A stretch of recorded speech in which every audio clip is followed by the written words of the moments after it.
Shri Bhuvi properties private limited వారి 7 hills future city ఇప్పుడు మన సాగర్ హైవేలో నమ్మకానికి అమ్మలాంటిది మన భూవి ప్రాపర్టీస్. నమస్తే, వెల్కమ్ టు వ్యూహం మీడియా. ప్రస్తుతం ఎక్కడ చూసినా కూడా ఎన్నో విషయాలు జరుగుతున్నాయి. వాస్తవానికి నిజంగా కాకినాడ జిల్లా తుని గ్రామంలో ఒక విషాదం చోటు చేసుకుంది. అది విషాదం అని చెప్పాలో దారుణం అని చెప్పాలో అర్థం కాని పరిస్థితి కనిపిస్తుంది. ఎందుకంటే తుని ప్రాంతంలో ఫామ్ ఆయిల్ ల్యాండ్స్ అంటే ఒక ఫామ్ ఆయిల్ తోట ఉంది.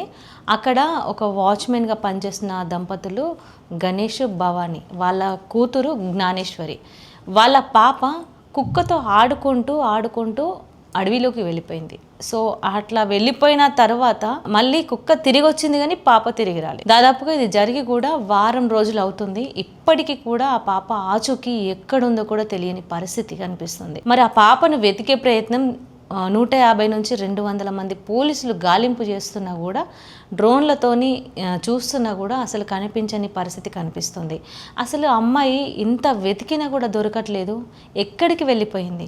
చంపేసి ఉంటారా, చంపి పూడ్చి పెట్టుంటారా అనుమానాలు కూడా వ్యక్తం అవుతున్నాయి. ఎందుకంటే ప్రతి చిన్నదాన్ని కూడా విడిచిపెట్టకుండా మూలల గాలిస్తున్నప్పటికీ కూడా ఎక్కడ కూడా అమ్మాయి కనిపించట్లేదు. మరి ఎక్కడ వెళ్ళిపోయింది అమ్మాయి? కుక్క తిరిగి వచ్చింది. కుక్కకి కూడా కొన్ని గాయాలు ఉన్నాయని సూచిస్తున్నారు పోలీసులు. ఎక్కడైనా చిక్కుకుపోయి కుక్క బయటికి వచ్చి అమ్మాయి అక్కడే ఉండిపోయిందా ఏంటి? అసలు ఎక్కడన్నా గుంతలు తవ్విన ఆనవాళ్ళు ఉన్నాయా, అందులో పడిపోయిందా అనే అనుమానాలు కూడా ఉన్నాయి. ఒకవేళ అమ్మాయిని ఎవరైనా కిడ్నాప్ చేస్తున్నారా, కిడ్నాప్ చేస్తే అసలు ఏమన్నా బెదిరింపు కాల్స్ కానీ, డిమాండ్స్ కాల్స్ కానీ, డబ్బులు అడిగే ప్రయత్నం కానీ చేశారా అన్న కోణంలో కూడా ఆరా తీస్తున్న పరిస్థితి కనిపిస్తుంది. అయితే ఈ ఆరా తీసే పరిస్థితి జరిగినప్పుడు, ఈ ఆరా తీసే క్రమంలో అయితే తల్లి ఎవరైతే భవానీ ఉన్నారో తను ఒక విషయం చెప్పింది. గత కొద్ది రోజుల క్రితం నా భర్తకి కొంతమందితో గొడవ జరిగింది. గొడవ జరగడం వల్ల వాళ్ళు బెదిరించిన సిచ్యువేషన్స్ కూడా ఉన్నాయని కూడా చెప్పుకొచ్చింది. సో ఈ రకంగా చూస్తే వాళ్ళేమైనా అమ్మాయిని కిడ్నాప్ చేశారా, ఏదన్నా పగడ్బందీగా ప్లాన్ వేసి అని కూడా ఆలోచన చేయాల్సిన అంశం ఉంది. ఎందుకంటే ఎక్కడ చూసినా అమ్మాయి కనపడట్లేదు. కాకినాడ జిల్లా తుని ప్రాంతంలో జరిగింది. ఇప్పటికీ కూడా గవర్నమెంట్ స్పందించలేని సిచ్యువేషన్ ఉంది. ఎంతకి పోలీసులు గాలింపు చర్యలు చేస్తున్నా అమ్మాయి కనబడట్లేదు. మరి ఏం జరుగుంటుంది? అసలు అమ్మాయి ఏమైపోయింది? చంపబడిందా, చంపబడిందా, ఒకవేళ కిడ్నాప్ చేయబడిందా, ఒకవేళ దొరుకుతుందా, దొరకదా, అసలు శవంతో దొరుకుతుందా, ప్రాణాలతో దొరుకుతుందా అన్న ఆలోచన కూడా భయాందోళనకి గురవుతున్న పరిస్థితి తల్లిదండ్రులది.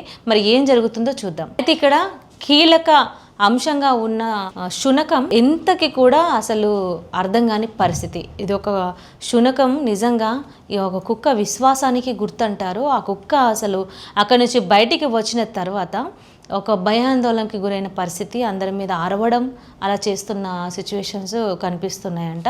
అయితే కుక్కని బతిమిలాడుతుందంట ఆ తల్లి భవానీ. ఎక్కడ ఉంది, వెళ్దామా, ఇటు వెళ్దామా, అటు వెళ్దా అని కుక్కతో మాట్లాడుతుందంట తల్లి. అంటే ఆ తల్లి ఆవేదన చూడండి. అసలు అక్కడ ఉన్న స్థానిక ఎమ్మెల్యేలు కావచ్చు, వాళ్ళందరూ వచ్చి కూడా ఆ ప్రాంతాన్ని పరిశీలిస్తున్నటువంటి సిచ్యువేషన్స్ కూడా ఉన్నాయి.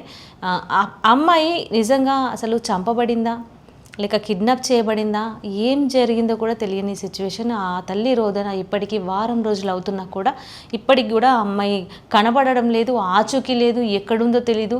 అసలు ఆ చిన్నారి ఆకలితో అలమటిస్తున్న పరిస్థితి తలుచుకుంటేనే ఆ తల్లి భవానీ సిచ్యువేషన్ చూడొచ్చు. ఆ శునకాన్ని బతిమలాడుతుంది. ఏంటంటే ఎక్కడుంది, ఇటు వెళ్దామా, అటు వెళ్దాం, ఒక శునకంతో నిజంగా మాట్లాడుతుంది ఆ తల్లి. అంటే ఆ బిడ్డ ప్రాణాలు కాపాడుకోవాలన్న ఆవేదనతోని భాష రాకపోయినా అర్థమవుతుందా, అర్థం అవ్వట్లేదా అన్న సిచ్యువేషన్ ఆమెకు తెలియకపోయినా ఆ శునకంతో మాట్లాడే సిచ్యువేషన్ చూస్తే చాలా బాధేస్తుంది.